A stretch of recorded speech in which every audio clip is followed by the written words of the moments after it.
Always welcome साथियों, digital class हमेशा आपके साथ। इंजीनियरों, अपनी थ्योरी ऑफ मशीन सीरीज चल रही है। जो भी कंटेंट अब तक आपने पढ़ा है और आगे इस वीडियो में पढ़ने वाले हैं, सारे कंटेंट आपको पीडीएफ फॉर्मेट में अवेलेबल हैं। जिस तरह से मैकेनिकल इंजीनियरिंग जनरल नॉलेज की सीरीज कंप्लीट अवेलेबल हैं, इन नोट्सों का इस्तेमाल आप SSC, RRB, state, JEE, GATE, BTech, AMI के एग्जामिनेशन के लिए कर सकते हैं। तो चलिए दोस्तों, नई शुरुआत करते हैं। आपको लेकर चलते हैं गियरों के शहर में। गियर क्या होते हैं साथियों? गियर एंड गियर ट्रेन हम पढ़ने वाले हैं। आप बने रहिए, धीरे धीरे बारी बारी से एक एक टॉपिक कवर किया जाएगा। गियर होते हैं साथियों जो पावर ट्रांसफ़र करते हैं। एक शाफ्ट से दूसरी शाफ्ट पर आपको पावर ट्रांसफ़र करनी हो तो हम वहाँ गियरों का इस्तेमाल करते हैं। गियर किसे कहते हैं, किस प्रकार के होते हैं, ये सारी जानकारी मिलेगी आपको डिटेल में। आप बारी बारी से नेक्स्ट वीडियो सीरीज की देखते रहें। Aim is to transfer power और मोशन। क्या होता है उद्देश्य? पावर को ट्रांसफ़र करना या मोशन को from one shaft to another, एक शाफ्ट पर से दूसरी शाफ्ट पर पावर या मोशन को ट्रांसफ़र करना in such a way that ratio of angular speed will be constant. और पावर इस प्रकार ट्रांसफ़र करनी है, एक शाफ्ट यहाँ लगी हुई है, दूसरी यहाँ लगी हुई है, इस पर गियर लगाएंगे आप, तो इसमें एंगुलर स्पीड ओमेगा 1 ओमेगा 2 दोनों कांस्टेंट बनी हुई होंगी। ये कम ज़्यादा होंगी जैसा हमें चाहिए रेशियो। इस शाफ्ट पे से दूसरी शाफ्ट पर हम पहुँचाना चाहते हैं एंगुलर स्पीड या तो बढ़ाकर या घटाकर हम इसे पहुँचाना चाहते हैं। सॉरी दोस्तों, अभी हम पढ़ रहे थे एक शाफ्ट पे से दूसरी शाफ्ट की तरफ पावर ट्रांसफर हम करना चाहते हैं, या तो रेशियो बढ़ाकर या घटाकर हम जो इस्तेमाल करते हैं। ज़्यादातर गियरों का इस्तेमाल जो मोशन हो या फिर कहें पावर एंगुलर स्पीड हो उसका रिड्यूस कर कर ही इस्तेमाल किया जाता है।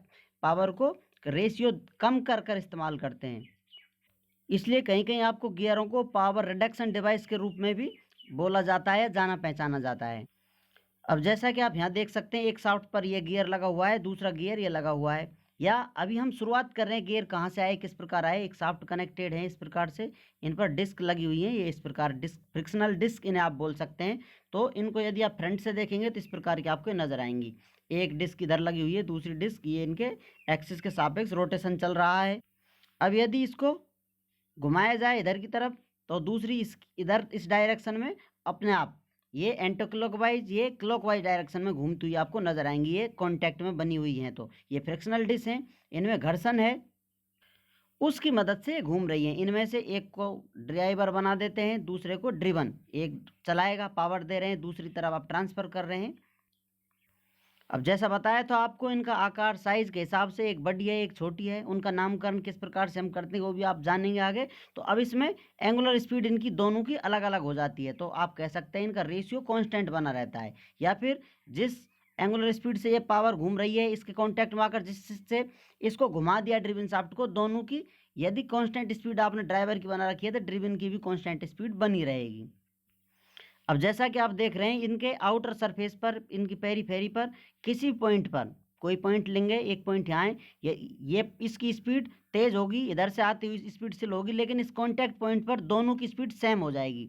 यहाँ आप वेलोसिटी देखेंगे, जैसा कि हम कोई सर्कुलर पाथ में मोशन हो रहा हो उस पर टेंजेंट कहीं लेते हैं तो उस पॉइंट की स्पीड बताई जाती है। तो इनके कॉन्टैक्ट पॉइंट पर हम टेंजेंट लेंगे जो इनकी लीनियर वेलोसिटी b बताएगा। तो इस प्रकार इनकी लीनियर वेलोसिटी होगी कितनी, b। r1 ω1 is equal to r2 ω2। इस पॉइंट पर एक कॉन्टैक्ट पॉइंट है, इसकी रेडियस अलग है, इसकी रेडियस अलग है, तो इसको r1 नाम दे दिया, इसको r2 नाम दे दिया। एंगुलर स्पीड ω1 ω2 अलग अलग है, लेकिन इस पॉइंट पर लीनियर वेलोसिटी सेम है। दोनों के पॉइंट सेम वेलोसिटी से मोशन कर रहे होंगे तो हम लिख सकते हैं r1 ω1 is equal to r2 ω2 is equal to b, linear velocity के बराबर होगा। अब इस रेशियो को हम और अपडेट कर कर लिख सकते हैं, ω1 डिवाइडेड बाई ω2 यहाँ नीचे ले लिया है, और दूसरी तरफ r2 था तो r1 इसके नीचे आ गया है, तो हम लिख सकते हैं ω1 divided by ω2, r2 divided by r1, ये कांस्टेंट वैल्यू होगी। और ये बात हम कर रहे हैं नो स्लिपिंग कंडीशन की तरफ, जहाँ यहाँ स्लिप नहीं हो रही है क्योंकि फ्रिक्शनल डिसेज है। No slipping, same linear velocity, no slipping हो रही है तो यहाँ पर सेम लीनियर वेलोसिटी इस पॉइंट की है, उस पॉइंट के संदर्भ में, उसके रेफरेंस में ये सब हम बातें कर रहे हैं। ये नॉर्मल काम हो तो आप इससे कम चला सकते हैं, लेकिन यदि आप लोड बढ़ाते हैं तो आपका फ्रिक्शन धीरे धीरे उस काम को नहीं कर पाएगा जो आप चाहते हैं। ड्राइवर पर आप कोई एंगुलर स्पीड से इसे घुमा रहे हैं इस डिस्क को, दूसरी भी आप पावर ट्रांसफर करना चाहते हैं, लोड बढ़ता जाएगा तो यहाँ पर स्लिपिंग हो जाती है। तो अब स्लिपिंग होगी तो इससे हमारा काम नहीं चलेगा, जो हमें चाहिए वो सब इससे नहीं हो पाएगा।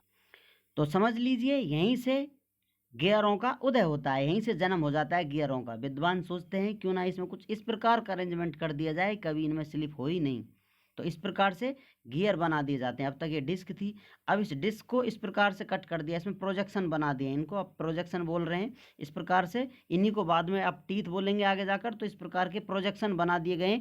अब ये एक दूसरे के अंदर चले जाएंगे स्पेस में, टीथ और स्पेस, जो उभरा हुआ भाग है टीथ और जो अंदर धसा हुआ डेप्थ है इसको स्पेस बोलते हैं।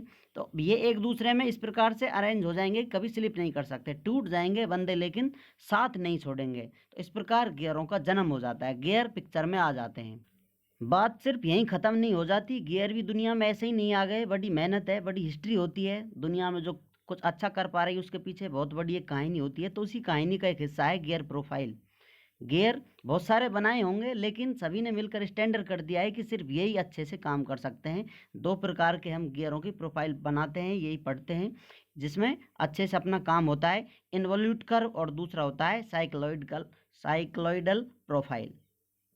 अब ये गियर प्रोफाइल क्या होती है, जैसा कि आपको ये टीथ नज़र आ रहा है, इस टीथ में जो साइड वाला हिस्सा होता है, ये वाला हिस्सा है, ये इधर दूसरी तरफ दिखेगा आपको, इनको प्रोफाइल बोलते हैं। जो ये कर्व बना हुआ होता है इसको इन्वॉल्यूट कर्व बोलते हैं। ये सब हम डिटेल में जानेंगे आगे आने वाली वीडियोज़ में। उम्मीद करते हैं विद्वानों वीडियो में दी गई अब तक की जानकारी आपको अच्छे से समझ में आई होगी। अभी भी आपका कोई कन्फ्यूजन है तो आप हमसे कमेंट कर पूछ सकते हैं। साथियों आप चाहें तो कॉन्टैक्ट कर सकते हैं, कॉन्टैक्ट लिंक आपको वीडियो डिस्क्रिप्शन में मिल जाएगा। वीडियो को अंत तक देखने के लिए, चैनल को सपोर्ट करने के लिए आपका दिल की गहराइयों से बहुत बहुत धन्यवाद। मिलते हैं नेक्स्ट वीडियो में। जय हिंद, वंदे मातरम। पढ़ते रहिए, व्यस्त रहिए, मस्त रहिए।